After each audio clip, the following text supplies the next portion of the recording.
Hey guys, I was going to give you my opinion of the debate last night really quick and acknowledge Trump did not take my advice. Not surprised, but before I get to that, I just want to remind everybody it's 9/11.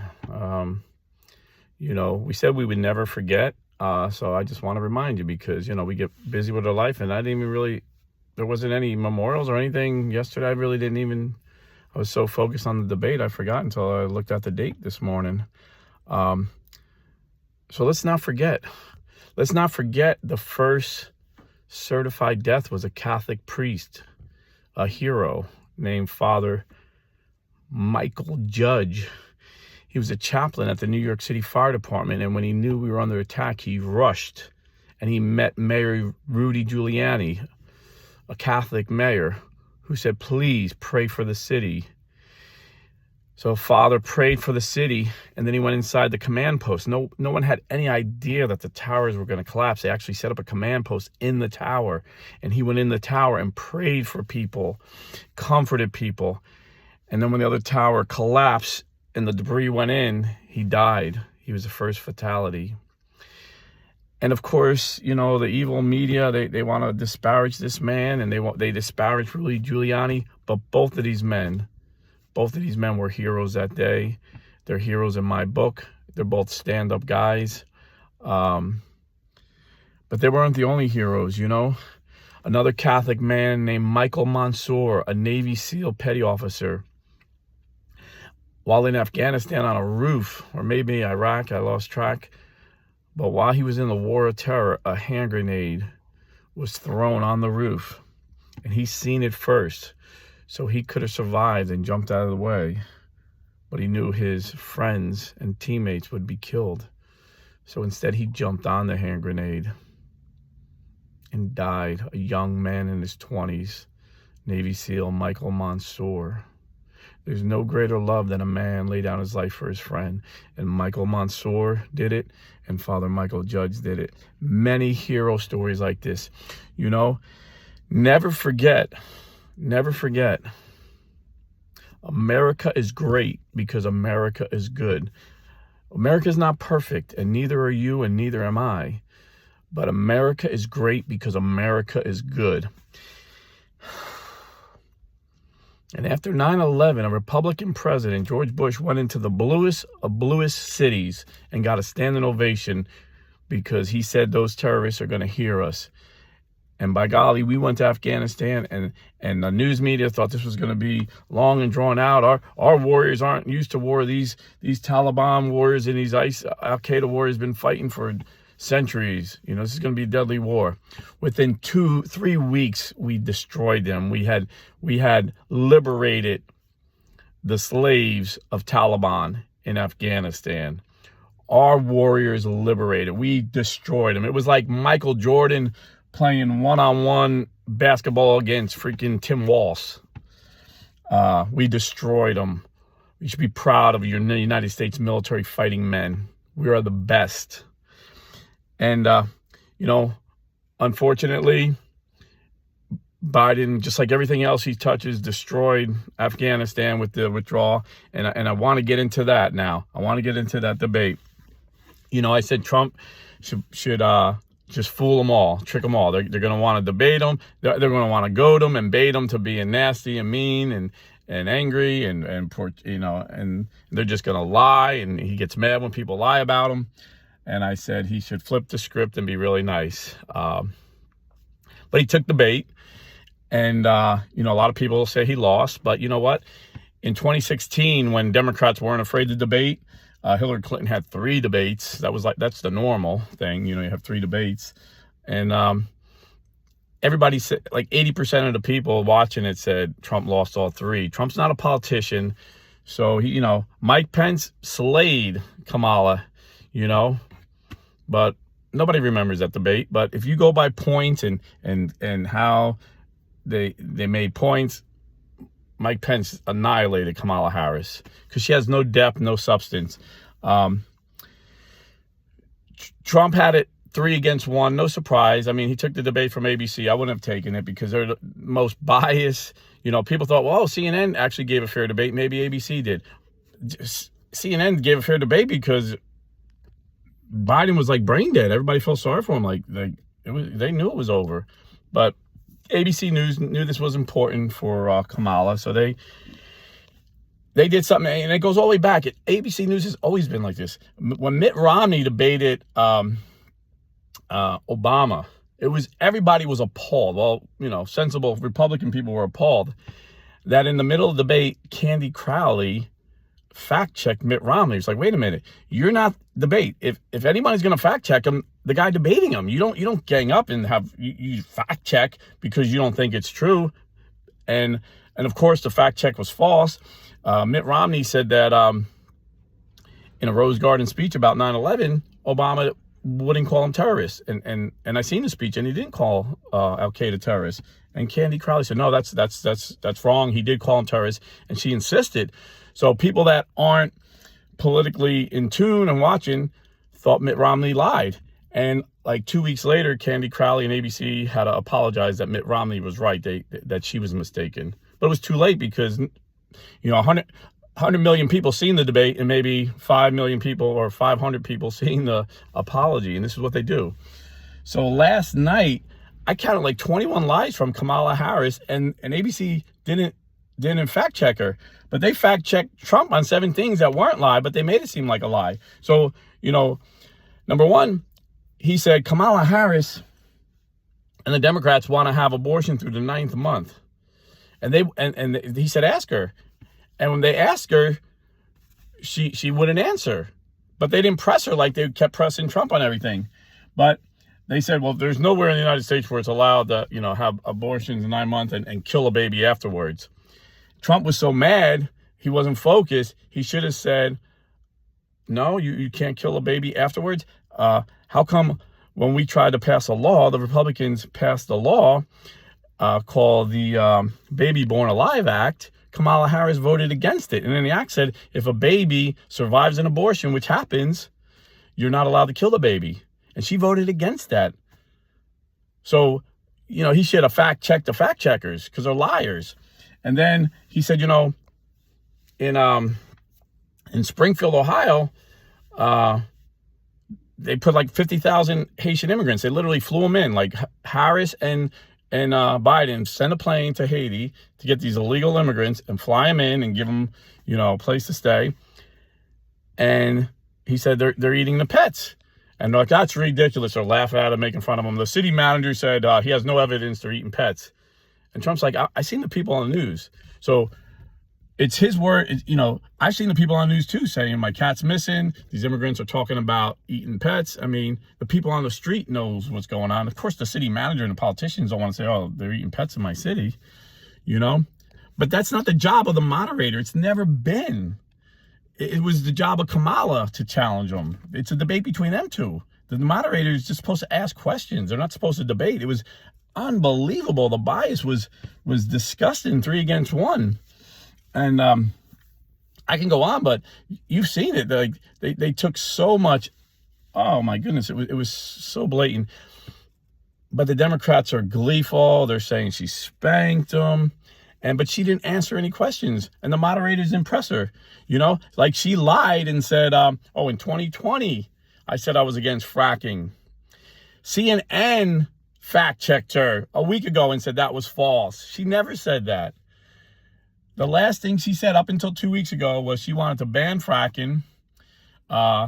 She wanted to ban drilling. And the proof is in the pudding. They did it. They made it very hard. They made energy prices double because of all the ridiculous regulations on energy. So she just kept lying and lying and lying. And then she throwing out the lie, his 2025 program, when that was debunked. He has nothing to do with it. That was the Heritage Foundation, a think tank that came up with a plan. And the same people that say Trump never reads thinks that he read this 9,000-page plan. Number one, no one's going to tell Trump what to do. I am sure all his advisors gave him the same advice I gave, and he didn't listen. He says, yeah, I'll go in with a plan. But like Mike Tyson, his friend, Mike Tyson says, everybody goes into a fight with a plan. But as soon as you get punched in the face, the plan changes. So I'm sure he went in with a plan. and he did what he felt was right. Now, I think it was a missed opportunity with, most people, 45% are going to vote conservative. They're going to vote Trump no matter what. 45% are going to vote Democrat no matter what. But you got like that 10% that votes based on personality and ads. Believe it or not, some people are swayed by political ads, which blows my mind that people can be swayed by political ads, but they can. Otherwise, they wouldn't be spending so much money on it. So that 10%, I thought we could get people that thought Trump's personality was too mean. But I don't think we got them last night. But we did get people that like personalities that are truthful and passionate and are real. And it was so easy to see, like, Kamala practiced for this debate every day for 2 weeks. It was just cliche. It was just, oh my goodness, such ridiculous political jargon, after one cliche after another, all platitudes. She never gave any substance. I'm from a middle class working family. She grew up in the freaking rich suburbs of Canada. She didn't even grow up in America. And then she went to the most expensive schools in California, liberal California. She was just so fake and phony. So people that like authenticity, they're going to vote for Trump. So I don't think the debate changed anything. I think Trump could have maybe added to his numbers, but he definitely didn't lose nothing. And like I said, according to everybody, if you base it on points and if you're, a political nerd and how debates should run, he lost all three with Clinton and he beat Clinton. So I'm sure he's not going to be hurt by this. And now that she thinks she did so good, maybe she'll come on Fox, because Fox got their opinion guys like Hannity and Jesse. But their straight news guys are the best. There is nobody better than Bret Baier. He's gonna ask tough questions, Democrats and Republicans alike. He's the best straight news guys I've ever seen in my life since the late Tim Russert on NBC. He was really good, and then they replaced him with Chuck Todd, who was actually a Democrat political operator and speechwriter, and he did the same thing that these ABC moderators did. He always gangs up on the Republicans. So there's very few straight shooters in the news. So if she agrees to Bret Baier on Fox, I would do it. But if she wants to go on any of the other liberal stations, you already gave them two. You gave them CNN and ABC, the two most liberal, biased, corrupt stations. And if you don't think ABC is corrupt, Dana Walden, I think, is one of the top executives of ABC right now. She's like best friends with Kamala. They've been friends since the 90s. Like, they hang out. She helped her with her debate prep. And she's an ABC executive. If you don't think she gave her the questions, you're naive. Because thanks to Julian Assange, we found out that CNN gave Hillary Clinton the questions when she debated Bernie Sanders. Donna Brazile got fired for it. CNN fired her. They had to cover their butt. And also the woman who's in charge of the Democrat National Committee, she was involved in it. She got fired. She's still a Democrat congressman, and I forget her name. She's from South Florida. But yeah, they're corrupt. So, I wouldn't take a debate unless it was on Fox. And if she thinks she's so good, then she should go on Fox. I mean, Trump goes everywhere, and that's, it's a double-edged sword, because you're going into hostile territory.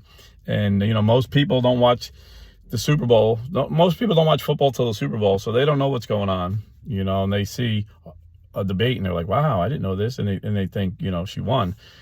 But people that follow football all year, when it gets to the Super Bowl, they understand the players, they understand what's going on. Same thing with politics. You understood Kamala's, I should have wrote it down. I wasn't prepared for, I was just kind of just watching it.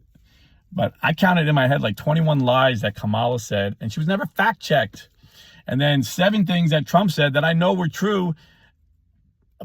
ABC fact-checked them and claimed it was a lie. The moderators lied. I was like, wow, this is 3 liars against 1 man here. But like I said, we're winning in the polls where it counts. We're winning in the swing states. And even when they tell you it's tie, that means we're winning. They always undercount Trump voters. Hillary was up by 3 on the day before the election and lost. Biden was up by like 8 in the polls, and he won by like a quarter of a point. So if they say it's even, they're admitting we're winning, and they know this. This is why, you see where they campaign. We got to win Pennsylvania. That's where JD and Trump is constantly in Pennsylvania. But Kamala and Walz are in Minnesota, New Hampshire, North Carolina. Why are they there? These were supposed to be locked. Biden won these last time. Why would they go there now? So they're going there now because they know they're losing, and they got to find other paths other than Pennsylvania. And Trump wins Pennsylvania, we win. They win Pennsylvania, they got a good chance of winning. But the people of Pennsylvania are smarter than Kamala gives them credit for. She's not only she been against fracking for 20 years, but she was not only in favor of the Green New Deal that would ban fracking and oil leases, she co-sponsored it. She wants to spend trillions of dollars, which will give us even worse inflation than we have. And people of Pennsylvania are smarter than that. They know that. So anyway, remember, no matter what happens, our kingdom is not of this world. It's of heaven. We're just passing through, But while we're here, we're called to do good. And, Kamala she said she wants to codify Roe v. Wade, which allows abortion through the 9th month. Trump said he wouldn't do that. He'll leave it to the states. Kamala wants taxpayers to not only pay for abortions overseas, which Trump banned when he was president and said he'll ban it again. She wants taxpayers to pay for transgender surgeries on minors. And her and Tim Walz think that if a minor wants a transgender surgery, the government should step in and take the child away from the parents if the parents don't want it. This is communism 101. The government makes decisions for your family. America has always been a republic that believes our rights come from our God, and we believe the Catholic teaching of subsidiarity, where things should be taken care of at the lowest level. Family decisions should be made by the family. Local decisions in the town should be made by the local leaders in the town. State decisions should be made by the state leaders, and federal. And there's very few things the federal government needs to get their business into.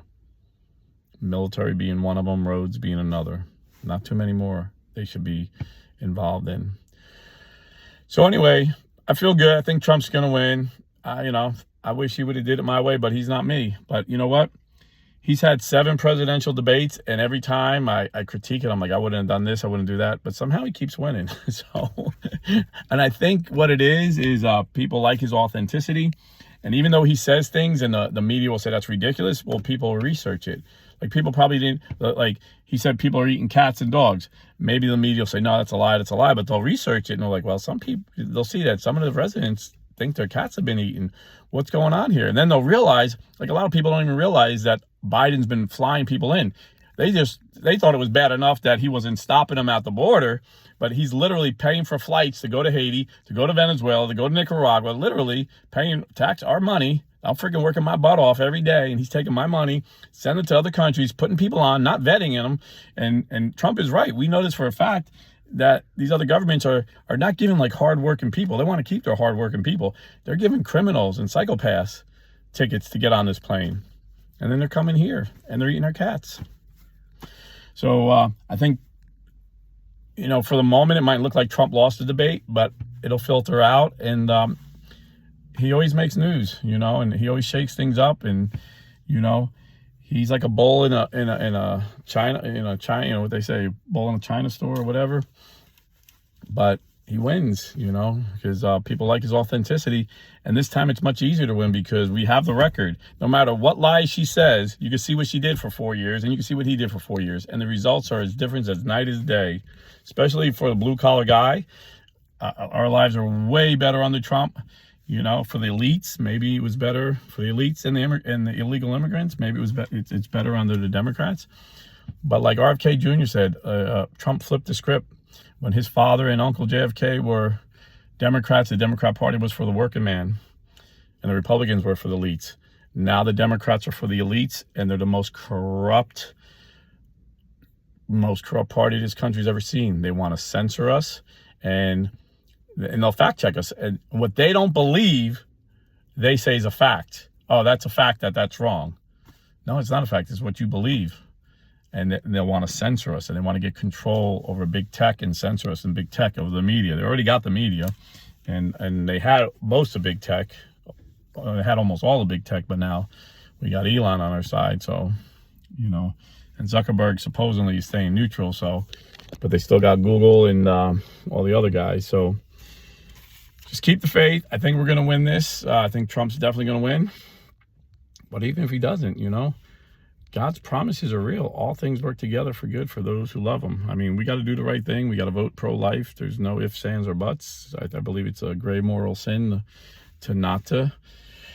And, you know, Trump's not perfect. He doesn't toe the Catholic line 100%. But you know what? Bush spoke a really good game. He spoke a better game than Trump when it came to pro-life. You know, he was this devout Christian guy. And he didn't get Roe v. Wade overturned. In fact, his first appointment was Harriet Miers to the Supreme Court, a pro-choice lawyer. Luckily, she didn't make it.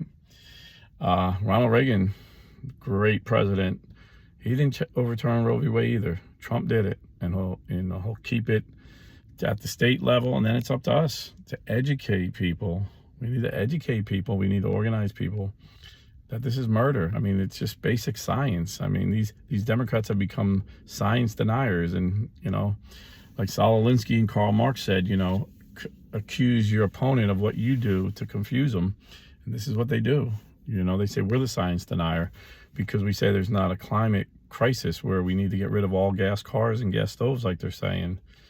And they're like, oh, they don't believe in climate change. I'm like, no, we didn't say we didn't believe in climate change. We just don't think we're at that extreme situation right now that we need to get rid of gas cars and gas stoves.